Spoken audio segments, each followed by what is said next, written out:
これは耐久性、走破性を兼ね備えたロマンあふれるワンルームです。今回は旅人の欲望を詰め込んだキャンピングカーシェル JP スターのインフィニティ01を紹介します。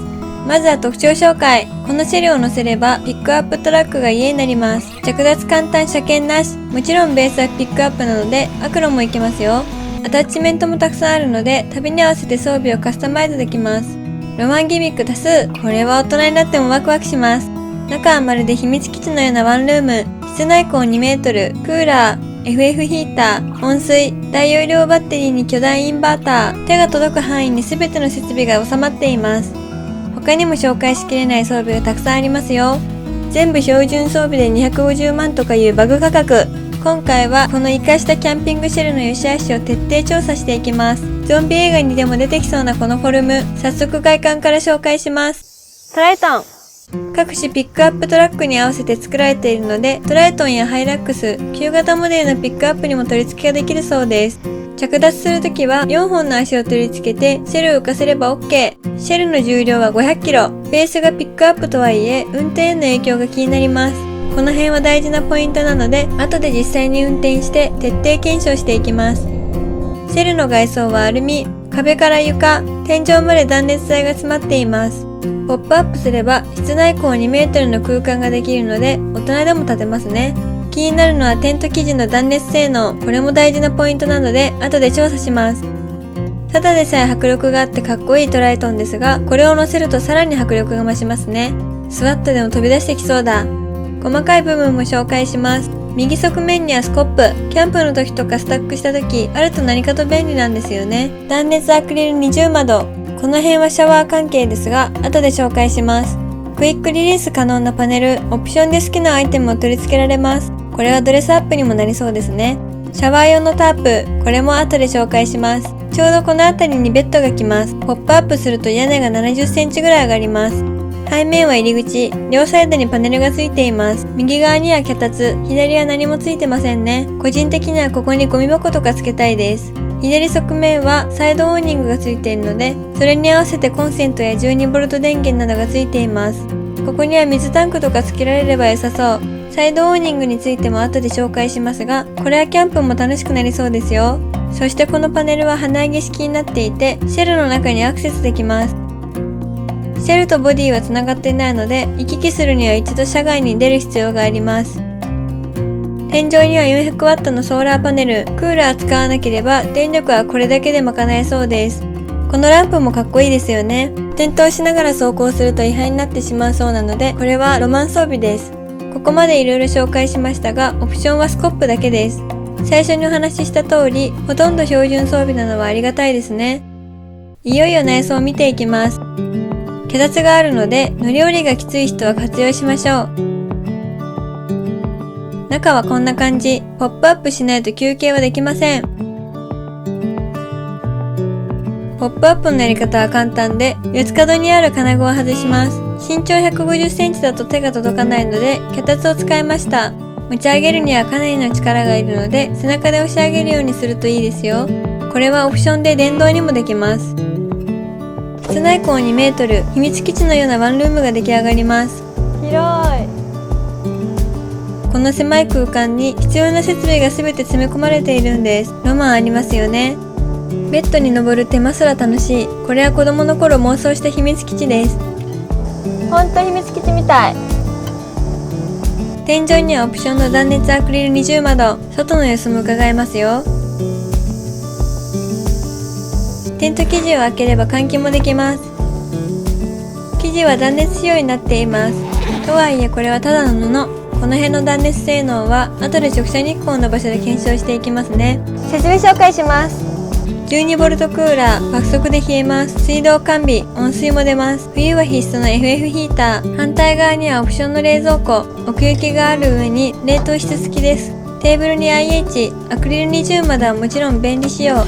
これが3箇所あります。あると車内が格段に明るくなるので、私だったら絶対つけます。もちろんワンタッチで閉められますよ。もう一つ気になるのが遮音性。そこら中でやかましいセミが鳴いていますが、セミの音聞こえますか？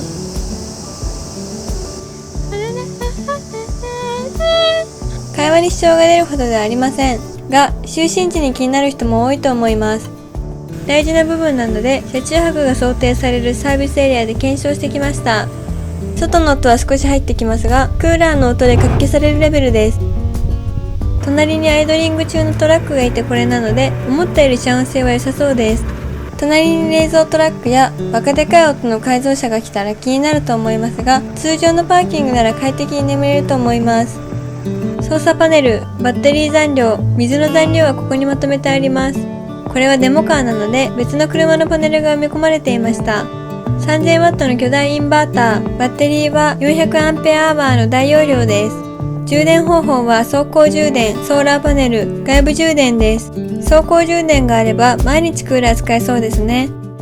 クーラーの室外機の音が気になりましたが、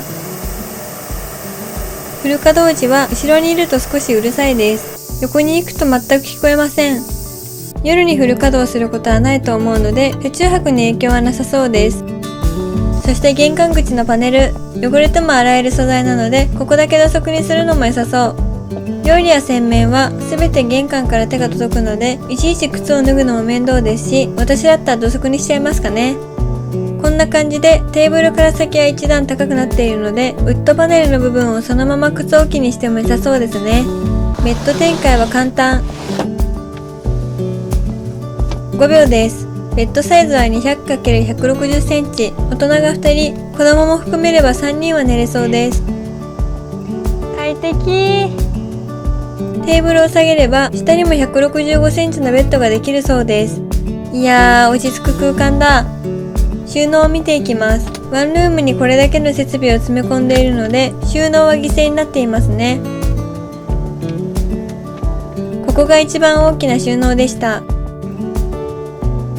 ソファーの下は電装関係になっています。反対側は大きめの収納でした。基本的に大きな荷物はトライトンの後部座席に置くことになりそうですね。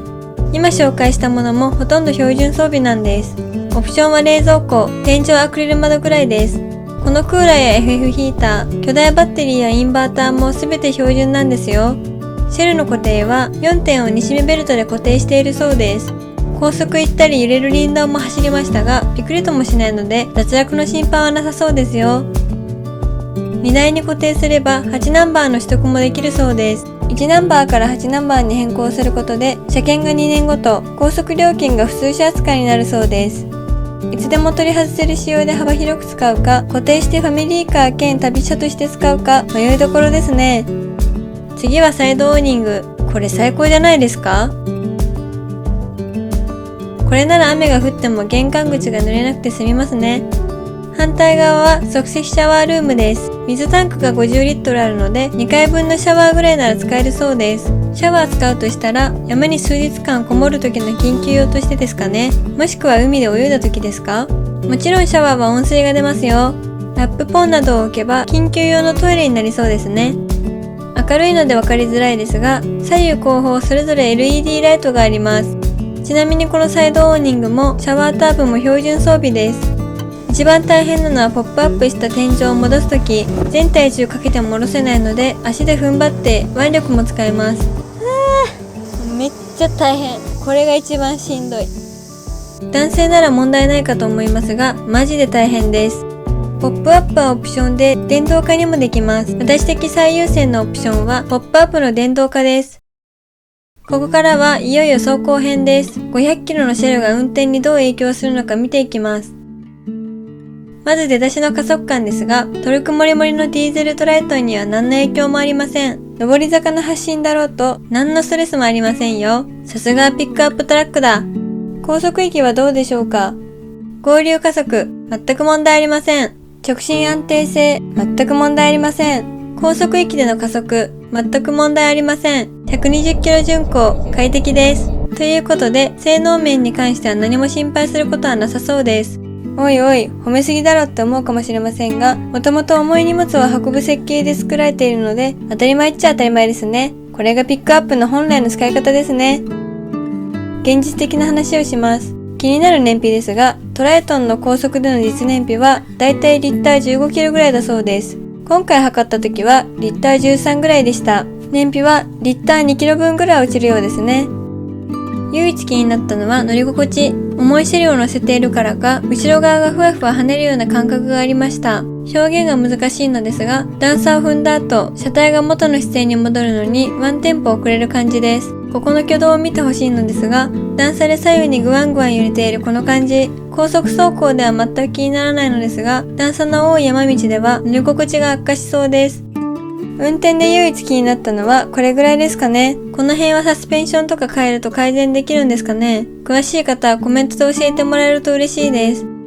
運転中、素人の私にはブレーキの利きの違いがわからなかったのですが、どうやらトライトンは積載重量によって前後輪のブレーキ配分を自動で調整しているようで、この機能のおかげで安定して止まれていたようです。ただ、感覚では安定して止まれていても、実際の制動距離は 10% から 20% ほど伸びているそうなので、ゆとりを持った運転を心がける必要がありますね。勉強になりました。とはいえ、もともと重い荷物を運ぶ設計で作られている車なので、運転特性にそこまで大きな違いはなく、日常使いでもストレスなく乗れると思いました。ちょっとごつくて目立ちますが、ファミリーカーとして使うのもありだと思いますよ。インフィニティ01、素晴らしいね。最後に実際の使い勝手を検証していきます。今回車中泊まではできないので、とりあえずパーキングで休憩してみます。サイズは実質トライトンと同じなので、駐車で困ることはなさそうです。カリアパーキング着きました。今から休憩します。どうしても一度降りて部屋に移動する手間がありますね。乗り降りのことを考えて、後方には1メートルぐらいスペースを空けておく必要がありますね。これからご飯を買ってくるので、とりあえずクーラーつけておきます。アイス。マックゲット。それにしてもこのフォルム、迫力満点でかっこいいです。駐車場に戻ってきた時テンション上がります。ここで思ったのは、少しの休憩でわざわざポップアップするのは面倒だと思いました。ここで長時間休憩する場合や、車中泊するときはもちろんポップアップしますが、少しの休憩ぐらいなら結局車で休むようになると思います。この辺もオプションの電動ポップアップなら解決です。これがリアルな感想です。とはいえ、休憩は快適。冷房効いてちょうどいい広さのワンルーム。大の字で寝れる就寝スペースもあるので、2人ぐらいまでなら休憩も快適だと思いますよ。断熱の効果か、灼熱の炎天下でもクーラーはしっかり効きます。めっちゃ涼しい。天井や壁は断熱びっしりなので、ひんやりしてますよ。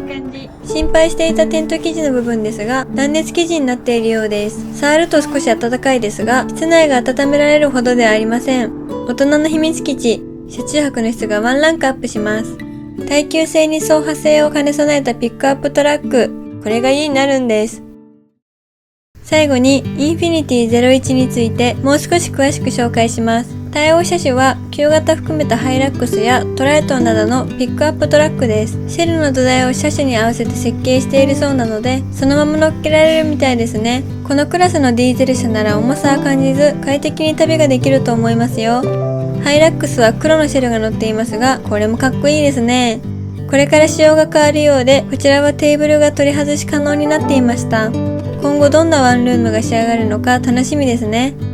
ということで、今回は個人的に気になっていたピックアップベースのキャンピングカーを調査してきました。まとめると、ピックアップトラックの耐久性、走破性を兼ね備えた快適ワンルームみたいな感じですかね。将来こんな車で釣りしながら旅をする生活、憧れます。よかったらまた見てくださいね。じゃあまたねー。